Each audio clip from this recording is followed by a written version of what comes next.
ಭೀಮನಂತೆ ಕಟ್ಟು ಮಸ್ತಾದ ಮೈಕಟ್ಟು, ತೋಳುಗಳಲ್ಲಿ ಅಸಾಧ್ಯವಾದ ಬಲ, ಬ್ಯಾಟ್ ಹಿಡಿದು ನಿಂತ್ರೆ ದೈತ್ಯ ದಾಂಡಿಗ, ನಿಮಿಷಗಳಲ್ಲಿ ಎದುರಾಳಿ ಬೌಲರ್ಗಳನ್ನ ಚೆಂಡಾಡಿ ಬಿಡಬಲ್ಲ ಶಕ್ತಿಶಾಲಿ. ಹೀಗೆ ಆರ್ಸಿಬಿ ಅಭಿಮಾನಿಗಳ ಪಾಲಿಗೆ ಪರಾಕ್ರಮಿಯಾಗಿದ್ದ ರೊಮ್ಯಾರಿಯೋ ಶೆಫರ್ಡ್ ಈಗ ಬಲಹೀನನಂತೆ ನಿಲ್ತಾ ಇದ್ದಾನೆ. ತೋಳುಗಳಲ್ಲಿ ಶಕ್ತಿಯೇ ಇಲ್ಲದಂತಾಗಿದೆ. 6, 4ಗಳಿರಲಿ, ಸಿಂಗಲ್ಸ್ ಕೂಡ ಇಲ್ಲ. 2025ರಲ್ಲಿ ಆರ್ಸಿಬಿ ಪಾಲಿನ ಸಿಂಹದಂತಿದ್ದ ಶೆಫರ್ಡ್ಗೆ ಏನಾಯ್ತು? ಇನ್ನೆಷ್ಟು ಅವಕಾಶಗಳನ್ನು ಕೊಡಬೇಕು? ನಂಬಿಕೆ ಕಳ್ಕೊಂಡ್ರ ಕೆರೆಬಿಯನ್ ಕಲಿ, ರಿಸ್ಕ್ ತಗೊಳ್ತಿದ್ಯಾ ಫ್ರಾಂಚೈಸಿ? ಈ ಬಗ್ಗೆ ಹೇಳ್ತೇನೆ. ನಾನು ಶಾಂತ. ನೀವು ಸುದ್ದಿಯಾನದ ಸಬ್ಸ್ಕ್ರೈಬರ್ ಆಗೋದಕ್ಕೆ ಮರಿಬೇಡಿ. ರಾಯಲ್ ಚಾಲೆಂಜರ್ಸ್ ಬೆಂಗಳೂರು ತಂಡ ಈ ಸೀಸನ್ನಲ್ಲಿ ಸಕ್ಸಸ್ಫುಲ್ ಜರ್ನಿಯನ್ನೇ ಕಂಡಿದೆ. ಫಸ್ಟ್ ಮ್ಯಾಚ್ನಿಂದ ಸ್ಟಿಲ್ ಈವರೆಗೂ ಕೂಡ ಅಂಕಪಟ್ಟಿಯಲ್ಲಿ ಟಾಪ್ 4ನಿಂದ ಕೆಳಗೆ ಇಳಿದೇ ಇಲ್ಲ. ಈಗ ಪ್ಲೇ ಆಫ್ಸ್ಗೆ ಇನ್ನೊಂದೇ ಹೆಜ್ಜೆ ದೂರದಲ್ಲಿದ್ದಾರೆ. ಆರ್ಸಿಬಿಯ ಈ ಯಶಸ್ಸಿನ ಹಿಂದೆ ಟೀಮ್ ಎಫರ್ಟ್ ಕೂಡ ತುಂಬಾನೇ ದೊಡ್ಡದಿದೆ. ಎಲ್ಲರೂ ಕೂಡ ಒಂದೊಂದು ಪಂದ್ಯಗಳಲ್ಲಿ ದಿ ಬೆಸ್ಟ್ ಅನ್ನೋ ತರ ಪರ್ಫಾರ್ಮ್ ಮಾಡಿದ್ದಾರೆ. ಹೀಗಿದ್ರೂ ಕೂಡ ರೊಮ್ಯಾರಿಯೋ ಶೆಫರ್ಡ್ ಕಡೆಯಿಂದ ಒಂದೇ ಒಂದು ಮ್ಯಾಚ್ ವಿನ್ನಿಂಗ್ ಪರ್ಫಾರ್ಮೆನ್ಸ್ ಇರಲಿ, ಅಟ್ಲೀಸ್ಟ್ ಸ್ಯಾಟಿಸ್ಫೈಡ್ ಎನ್ನುವಂತ ಇನ್ನಿಂಗ್ಸ್ ಕೂಡ ಬಂದಿಲ್ಲ. ಇದೇ ಈಗ ಆರ್ಸಿಬಿ ಫ್ರಾಂಚೈಸಿಗೆ ದೊಡ್ಡ ತಲೆಬಿಸಿಯಾಗಿದೆ. ಫ್ರಾಂಚೈಸಿ ಇಟ್ಟ ನಂಬಿಕೆ ಕಳ್ಕೊಂಡ್ರ ರೊಮ್ಯಾರಿಯೋ ಶೆಫರ್ಡ್. 2025ರ ಸೀಸನ್ನಲ್ಲಿ ರೊಮ್ಯಾರಿಯೋ ಶೆಫರ್ಡ್ರನ್ನ ಆರ್ಸಿಬಿಯ ಬೆಸ್ಟ್ ಪಿಕ್ ಅಂತಾನೆ ಹೇಳ್ತಿದ್ರು. ಯಾಕಂದ್ರೆ ಅವರ ಪರ್ಫಾರ್ಮೆನ್ಸ್ ಹಂಗೆ ಇತ್ತು. ಆದರೆ ಈಗ ಯಾಕಾದ್ರೂ ಪ್ಲೇಯಿಂಗ್ 11ನಲ್ಲಿ ಆಡಿಸಿದ್ದಾರೋ ಅಂತ ಅಭಿಮಾನಿಗಳು ಕಿಡಿಕಾರ್ತಿದ್ದಾರೆ. ಅದಕ್ಕೆ ಕಾರಣ ಈ ಸೀಸನ್ನಲ್ಲಿ ಅವರ ಕಳಪೆ ಪ್ರದರ್ಶನ. ಅದರಲ್ಲೂ ಕೂಡ ಕ್ರೂಷಿಯಲ್ ಟೈಮಲ್ಲೂ ಕೂಡ ಕೈ ಕೊಡ್ತಾ ಇರೋದು. ಬ್ಯಾಟಿಂಗ್ ಹಾಗೆ ಬೌಲಿಂಗ್ ಎರಡೂ ಕೂಡ ಚೆನ್ನಾಗಾಗಿಲ್ಲ. ಈ ಸೀಸನ್ನಲ್ಲಿ ಈವರೆಗೆ 11 ಪಂದ್ಯಗಳ ಪೈಕಿ 9 ಇನ್ನಿಂಗ್ಸ್ಗಳ ಅವರಿಗೆ ಬ್ಯಾಟಿಂಗ್ ಅನ್ನು ಮಾಡೋಕೆ ಅವಕಾಶ ಸಿಕ್ಕಿದೆ. ಆದರೆ 9 ಪಂದ್ಯಗಳಿಂದ ಸೇರಿ ಬಂದಿರೋದು 83 ರನ್ಗಳು. 23 ರನ್ ಹೊಡೆದಿರೋದೇ ಅವರ highest individual score. Strike rate ಅಂತೂ 125 ಇದೆ. ಡೆತ್ ಓವರ್ನಲ್ಲಿ ಬರುವಂತ ಶೆಫರ್ಡ್ 125ರ ಸ್ಟ್ರೈಕ್ ರೇಟ್ನಲ್ಲಿ ಬ್ಯಾಟ್ ಬೀಸಿದ್ರೆ ಅದು ತಂಡಕ್ಕೆ ದೊಡ್ಡ ಹೊಡೆತ. ಇನ್ನು ಬೌಲಿಂಗ್ ಕೂಡ ತುಂಬಾನೇ ಎಕ್ಸ್ಪೆನ್ಸಿವ್ ಆಗಿದ್ದಾರೆ. ಡೆತ್ ಓವರ್ನಲ್ಲಿ ರನ್ಸ್ಗಿಂತ ಜಾಸ್ತಿ ಬಾಲ್ನೇ ವೇಸ್ಟ್ ಮಾಡ್ತಿರೋದು ಅಭಿಮಾನಿಗಳ ಸಿಟ್ಟಿಗೆ ಕಾರಣವಾಗಿದೆ. ಹೀಗಿದ್ರೂ ಕೂಡ ಕೋಚ್ ಸೇರಿದಂತೆ ಇಡೀ ಫ್ರಾಂಚೈಸಿ ಶೆಫರ್ಡ್ ಬೆನ್ನಿಗೆ ನಿಂತಿದೆ.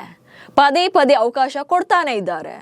ಫ್ರಾಂಚೈಸಿಯ ಈ ನಿರ್ಧಾರಕ್ಕೆ ಕಾರಣ ಕೂಡ ಇದೆ. ಬ್ಯಾಟಿಂಗ್ ಹಾಗೆ ಬೌಲಿಂಗ್ ಆಪ್ಷನ್ ಇರೋದ್ರಿಂದ ಶೆಫರ್ಡ್ಗೆ ಮಣೆಯನ್ನ ಹಾಕ್ತಾ ಇದೆ ಆರ್ಸಿಬಿ ಫ್ರಾಂಚೈಸಿ.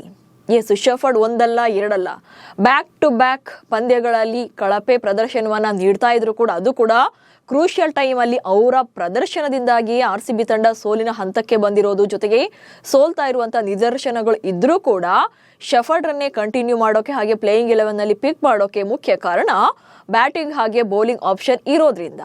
ಸೊ ಆಲ್ರೌಂಡರ್ ಆಗಿರೋದ್ರಿಂದ ಶೆಫರ್ಡ್ ಮೇಲೆ ಸ್ವಲ್ಪ ಫ್ರಾಂಚೈಸಿ ಡಿಪೆಂಡ್ ಆಗ್ತಾ ಇದೆ. ಅದು ಅಲ್ಲದೆ ಒಂದು ಸಲ ಹೊಡೆಯೋಕೆ ನಿಂತರೆ ಪಂದ್ಯದ ದಿಕ್ಕನ್ನೇ ಬದಲಿಸುವಂತ ಇನ್ನಿಂಗ್ಸ್ ಅನ್ನ ಆಡುವಂತ ಸಾಮರ್ಥ್ಯ ಈ ಶೆಫರ್ಡ್ಗಿದೆ. ಹೌದು, ಈ ಸೀಸನ್ ಅವರಿಗೆ ಚೆನ್ನಾಗಿ ಆಗಿಲ್ಲ. ಬಟ್ ಒನ್ಸ್ ಅವರು ಹೊಡೆಯೋಕೆ ನಿಂತರು, ಕ್ರೀಸ್ ಕಚ್ಕೊಂಡ್ರು ಅಂದ್ರೆ ಅವ್ರನ್ನ ತಡೆಯೋಕೆ ಯಾರಿಂದಲೂ ಕೂಡ ಸಾಧ್ಯನೇ ಇಲ್ಲ. ಸೊ ಅವ್ರು ಹೊಡೆಯುವಂತ ಪ್ರತಿ ಬಾಲ್ ಕೂಡ ಬೌಂಡ್ರಿ ಆಚೆ ಇರುತ್ತೆ, ಇಲ್ಲ ಬೌಂಡ್ರಿ ಲೈನ್ ದಾಟಿ ಹೋಗೇ ಹೋಗುತ್ತೆ. ಅದು ಅವರಲ್ಲಿರುವಂತಹ ಅತಿ ದೊಡ್ಡ ಸ್ಟ್ಯಾಮಿನಾ. ಸೊ ಸದ್ಯ ಫ್ರಾಂಚೈಸಿಯಲ್ಲಿರುವಂತ ಬಿಗ್ ಹಿಟ್ಟರ್ಗಳ ಪೈಕಿ ಶೆಫರ್ಡ್ ಕೂಡ ಒಬ್ರು. ಆದ್ರೆ ಶೆಫರ್ಡ್ ಕಡೆಯಿಂದ ಇನ್ನಿಂಗ್ಸ್ ಬರ್ತಾ ಇಲ್ಲ ಅಷ್ಟೇ. ಇನ್ನು 6ನೇ ಬೌಲರ್ ಕೈಗೆ ಬಾಲ್ ಕೊಡಬೇಕು ಅಂದ್ರೆ ಶೆಫರ್ಡ್ ಕಡೆ ಒಲವನ್ನ ತೋರಿಸ್ತಾರೆ ರಜತ್ ಪಾಟಿದಾರ್. 20 ಓವರ್ಗಳಿರುತ್ತೆ, ಅದರಲ್ಲಿ 5 ಬೌಲರ್ಗಳು 4 ಓವರನ್ನ ಬೌಲ್ ಮಾಡ್ಬೋದು. ಬಟ್ ಯಾರೋ ಒಬ್ಬರಿಗೆ 6ನೇ ಬೌಲರ್ನ ಚೂಸ್ ಮಾಡ್ಕೊಳ್ಬೇಕು ಅಂದಾಗ ರಜತ್ ಪಾಟಿದಾರ್ ಅವ್ರಿಗಿರುವಂತ ಆಪ್ಷನ್ ಅಂದ್ರೆ ಅದು ರೊಮ್ಯಾರಿಯೋ ಶೆಫರ್ಡ್. ಶೆಫರ್ಡ್ ಆಲ್ರೌಂಡರ್ ಆಗಿರೋದ್ರಿಂದ ಅವ್ರ ಕೈಲೂ ಕೂಡ ಬೌಲಿಂಗ್ ಅನ್ನ ಮಾಡಿಸಬಹುದು. ಹೀಗಾಗಿ ಶೆಫರ್ಡ್ ಕಡೆ ಒಲವನ್ನ ತೋರಿಸ್ತಾ ಇದೆ ಫ್ರಾಂಚೈಸಿ. ಇನ್ನು ಆಲ್ರೌಂಡರ್ ಕೋಟಾದಲ್ಲಿ ಸದ್ಯಕ್ಕೆ ಶೆಫರ್ಡ್ ಮಾತ್ರವೇ ಚಾಯ್ಸ್ ಇರುವಂತದ್ದು. ಈಗ ಆಲ್ರೌಂಡರ್ ಅಂತ ಬಂದಾಗ ಅದು ಅಲ್ಲದೆ ಏನು IPL ನಲ್ಲಿ ರೂಲ್ಸ್ ಇರುವಂತೆ 4 ಓವರ್ಸೀಸ್ ಪ್ಲೇಯರ್ಗಳು ಆಡಲೇಬೇಕು, ಅಂದ್ರೆ ವಿದೇಶಿ ಆಟಗಾರರು 4 ಪ್ಲೇಯಿಂಗ್ 11ನಲ್ಲಿ ಚಾನ್ಸ್ ಕೊಡಲೇಬೇಕು ಎನ್ನುವಂಥ ನಿಯಮ ಇರೋದ್ರಿಂದ ಆಲ್ರೌಂಡರ್ ಕೋಟಾ ಅಂತ ಬಂದಾಗ ಶೆಫರ್ಡ್ ಮಾತ್ರನೇ ಕಾಣಿಸ್ತಾರೆ. ನೀವು ಇಲ್ಲಿ ವೆಂಕಿ ತಗೊಳ್ಳಿ ಆಲ್ರೌಂಡರ್ ಅಂತ ಹೇಳ್ಬೋದು, ಬಟ್ ವೆಂಕಿ ದೇಶಿ ಆಟಗಾರ ಆಗ್ತಾರೆ, ಅವ್ರನ್ನ ವಿದೇಶಿ ಕೋಟಾದಲ್ಲಿ ತಗೊಳಕ್ ಸಾಧ್ಯ ಇಲ್ಲ. ಹೀಗಾಗಿ ಶೆಫರ್ಡ್ ಅಂತ ಬಂದಾಗ ಲೋ ಆರ್ಡರ್ನಲ್ಲಿ ಅಥವಾ ಡೆತ್ ಓವರ್ಗಳಲ್ಲಿ ಬ್ಯಾಟಿಂಗನ್ನು ಬಿಡ್ಬೋದು, ಜೊತೆಗೆ ಯಾವುದಾದ್ರೂ ಒಂದು ಓವರನ್ನು ಅವ್ರ ಕೈಲಿ ಬೌಲಿಂಗನ್ನು ಮಾಡಿಸ್ಬೋದು ಎನ್ನುವಂಥ ಕಾರಣಕ್ಕೆ ಶೆಫರ್ಡ್ರನ್ನು ಪದೇ ಪದೇ ಚೂಸ್ ಮಾಡ್ಕೊಳ್ತಿದ್ದಾರೆ. ಬಟ್ ಬ್ಯಾಡ್ ಲಕ್ ಈ ಸಲ ಶೆಫರ್ಡ್ ಕಡೆಯಿಂದ ಬ್ಯಾಟಿಂಗಲ್ಲಾಗಲಿ ಅಥವಾ ಬೌಲಿಂಗಲ್ಲಾಗಲಿ ಅವ್ರ ಕಡೆಯಿಂದ ಇಂಪ್ಯಾಕ್ಟ್ ಮಾಡುವಂಥ ಪರ್ಫಾರ್ಮೆನ್ಸ್ ಬಂದಿಲ್ಲ, ಅಂದರೆ ಅವರು ಕಳಪೆ ಫಾರ್ಮ್ನಲ್ಲಿದ್ದಾರೆ. ಇನ್ನು ಕಳೆದ ಸೀಸನಲ್ಲಿ ಅದ್ಭುತ ಪ್ರದರ್ಶನ ಇದ್ದಿದ್ದರಿಂದ ಮತ್ತೆ ಮತ್ತೆ ನಂಬಿಕೆಯನ್ನು ಇಡ್ತಾ ಇರುವಂಥದ್ದು. ಹೌದು, ಏನು ಶೆಫರ್ಡ್ಗೆ ಏಕಾಏಕಿ ಸತತ ಅವಕಾಶಗಳನ್ನು ಕೊಡ್ತಾ ಇಲ್ಲ. ಅದಕ್ಕೆ ಕಾರಣ ಲಾಸ್ಟ್ ಸೀಸನಲ್ಲಿ ಅವರಿಂದ ಬಂದಂಥ ಅದ್ಭುತವಾದಂಥ ಇನ್ನಿಂಗ್ಸ್ ಇರ್ಬೋದು, ಅಥವಾ ಪರ್ಫಾರ್ಮೆನ್ಸ್ ಇರ್ಬೋದು, ಅಥವಾ ಬ್ಯಾಟಿಂಗ್ ಸ್ಕಿಲ್ ಇರ್ಬೋದು, ಜೊತೆಗೆ ಬೌಲಿಂಗ್ ಆಪ್ಷನ್ ಅಂತ ಇರ್ಬೋದು. ಇದೇ ಕಾರಣಕ್ಕೆ ಅವರನ್ನು ಅದೇ ಟ್ರಸ್ಟನ್ನು ಇಟ್ಕೊಂಡು ಮತ್ತೆ ಮತ್ತೆ ಕಂಟಿನ್ಯೂ ಮಾಡ್ತಾ ಇರುವುದು. ಹೌದು, ಇಲ್ಲಿ ರೊಮ್ಯಾರಿಯೋ ಶೆಫರ್ಡ್ ಕಡೆಯಿಂದ ಅಂದುಕೊಂಡಂಥ ಪ್ರದರ್ಶನ ಬರ್ತಾ ಇಲ್ಲ.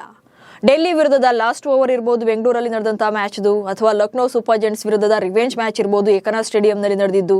ಸೊ RCB ಆ ಎರಡೂ ಪಂದ್ಯಗಳ ಸೋಲಿಗೆ ಶೆಫರ್ಡ್ ಅವರ ಕಳಪೆ ಪ್ರದರ್ಶನ ಕೂಡ ಕಾರಣನೇ. ಹೀಗಿದ್ರೂ ಕೂಡ ಫ್ರಾಂಚೈಸಿ ಅವರ ಮೇಲೆ ನಂಬಿಕೆ ಇಡೋಕೆ ಕಾರಣ ಅವರು one of the best player ಅನ್ನೋದು. ಒನ್ಸ್ ಅವರು ಫಾರ್ಮ್ಗೆ ಬಂದರೆ ಅವರನ್ನು ತಡೆಯೋಕೆ ಯಾರ ಕೈಲೂ ಕೂಡ ಸಾಧ್ಯನೇ ಇಲ್ಲ. ಆದರೆ ಅದ್ಯಾವಾಗ ಫಾರ್ಮ್ಗೆ ಬರ್ತಾರೆ ಅನ್ನೋದೇ ಈಗಿರುವಂಥ $1 ಮಿಲಿಯನ್ ಪ್ರಶ್ನೆ.